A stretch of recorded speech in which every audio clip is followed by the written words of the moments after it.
What is the challenge with the tariff that we're focusing on this morning? Well, yes, lawmakers may have been speaking up about that, but the big one was when the court did rule that, well, they did not follow the process, the conditions preceding you, before you then go ahead and announce the increments. Well, the NERC joins us. They will be explaining that to us now. But that will happen from Abuja as well.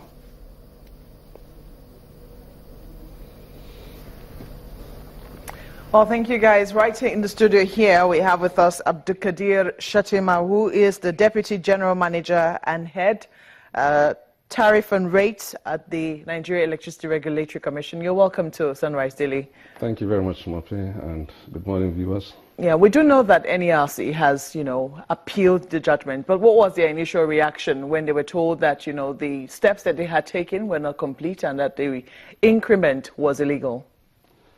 To start with, we are yet to get a copy of the certified true copy of the judgment.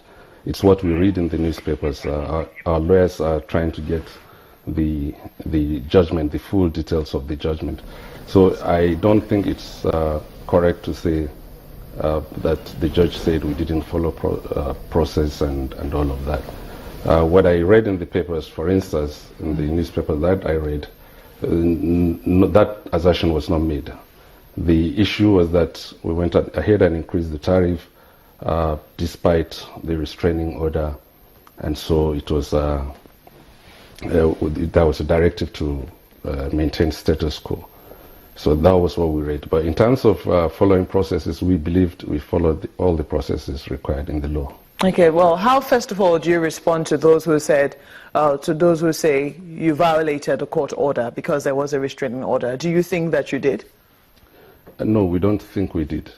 Because in our understanding, the court order, the plaintiff that sued, he didn't sue as a class action. He sued on his behalf. For instance, I'm also a customer. You are a customer. Nobody consulted me.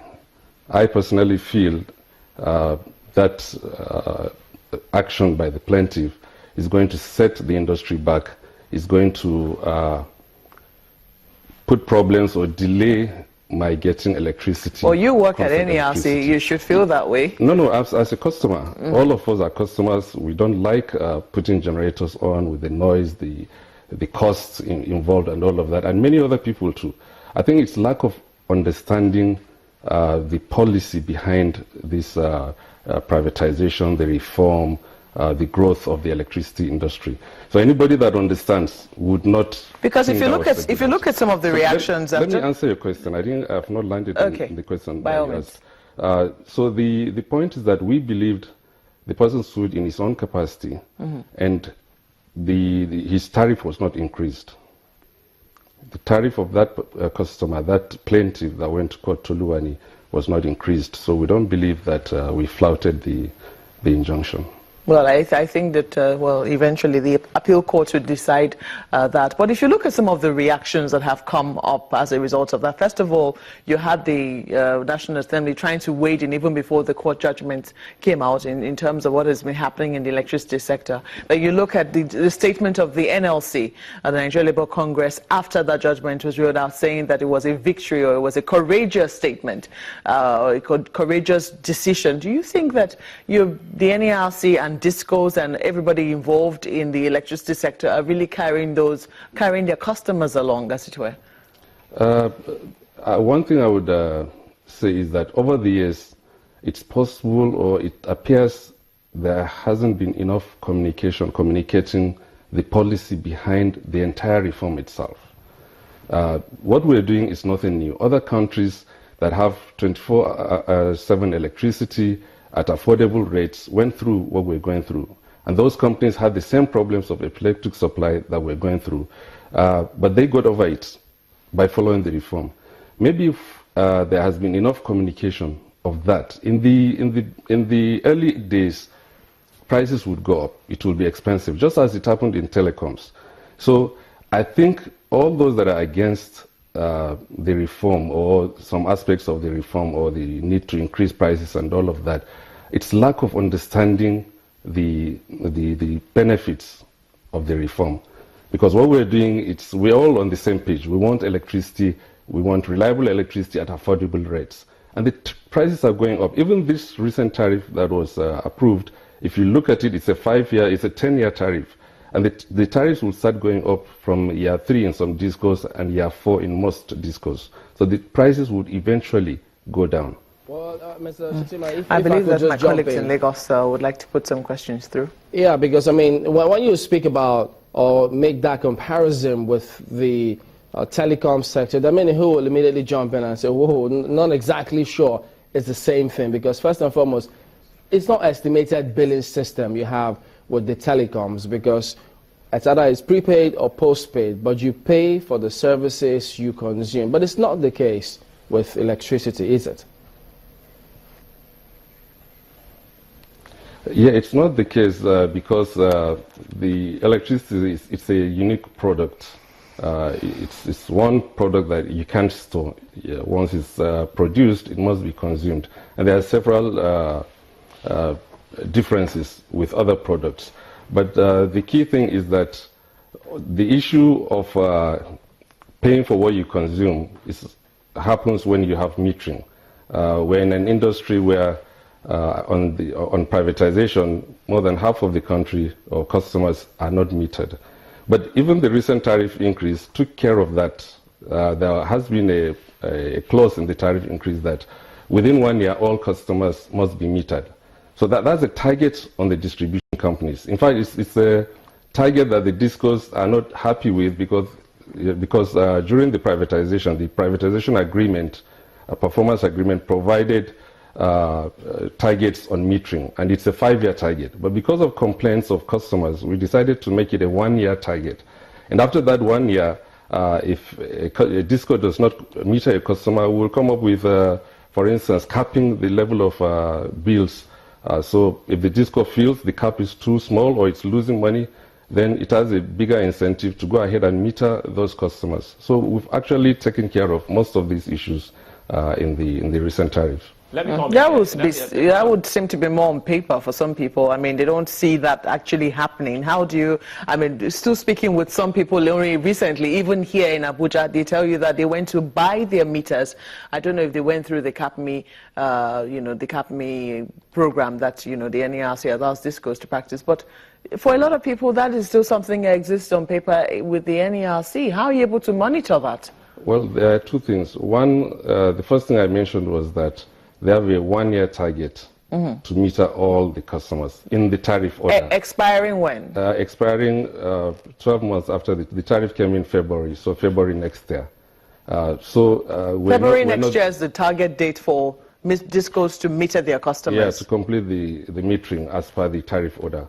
So we're not there yet regarding the target when we come. But be that as it may, we have the CAPME that is ongoing. So if there are instances where customers have made payments and the meters are not provided within the set days, again, in the tariff order, we mentioned there that the customer should enjoy free electricity. If he has paid and 60 days after he's not metered, it is illegal for the disco to bill that customer. Because you can't explain it. That still stands? That still stands. Are you receiving any complaints from customers? Yes, we are, and we've been taking action against the discos once investigations. On the part of NERC, are they doing some aggressive monitoring to see that, discos are actually rolling out meters as they should in readiness for the target for next year? Yes. We've had several committees. We've asked the discos to submit the metering plans. They have submitted the metering plans. We've set up committees to check the metering plans and also check implementation, whether it's monthly. There are targets for every month before we get to the 12 months. And we have key performance indicators that the discos submit every month for us to check implementation. Chamberlain. Mr. Shettima, allow me comment here. You did say a while ago that you are appealing this judgment on the one hand, and you also said you haven't seen the certified true copy of the judgment. So one wonders on what basis you decided to quickly appeal this judgment since you haven't seen the CTC. Yes, Suleiman, I didn't say we're appealing the judgment, as if you can check back. But we've issued out a statement saying that if the judgment is asking us to reverse the current tariff, then we will appeal the judgment and also request for a stay of execution. But what we read in the papers is not clear. It says maintain status quo. Remember, this suit was filed sometime last year, and there has been a couple of tariff reviews during that period. It's a good thing that you have been able to clear that for us, because it was increased early this year. So it's not clear what status quo is. So in the event that the judgment is asking us to reverse the recent increase, it's going to cause big problems for the industry, for consumers, for everybody. And the only rational thing would be to appeal the judgment. But we respect the judgment of the we'll come back to the implication of that judgment. But quickly here, have you appealed the judgment?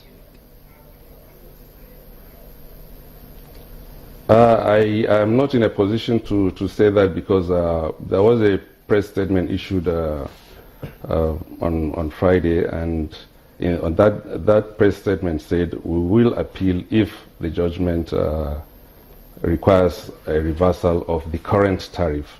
So at the moment, I believe today being Monday, our lawyers would get the judgment and appeal, but I don't think an appeal has been lodged. What is NEC going to do in this Would case? you say Because that you said that some of the things that you've seen? I think my colleague is trying to get a question through. Yes, Mark. Well, let me quickly ask him this, because for so many Nigerians who live in communities and what they do when they come out to have their meetings, Mr. Shettima, I think the pain for majority of Nigerians has to do with the non-availability of the prepaid meters or the smart meters. You hardly see anyone who's got the prepaid meter or the smart meter talk about the tariff. NERC should be able to ask or gauge the pains of these people. Have you been able to go around by way of maybe a survey to find out what Nigerians truly want, or what's the pain of Nigerians, the tariff versus the analog or the estimated billing system?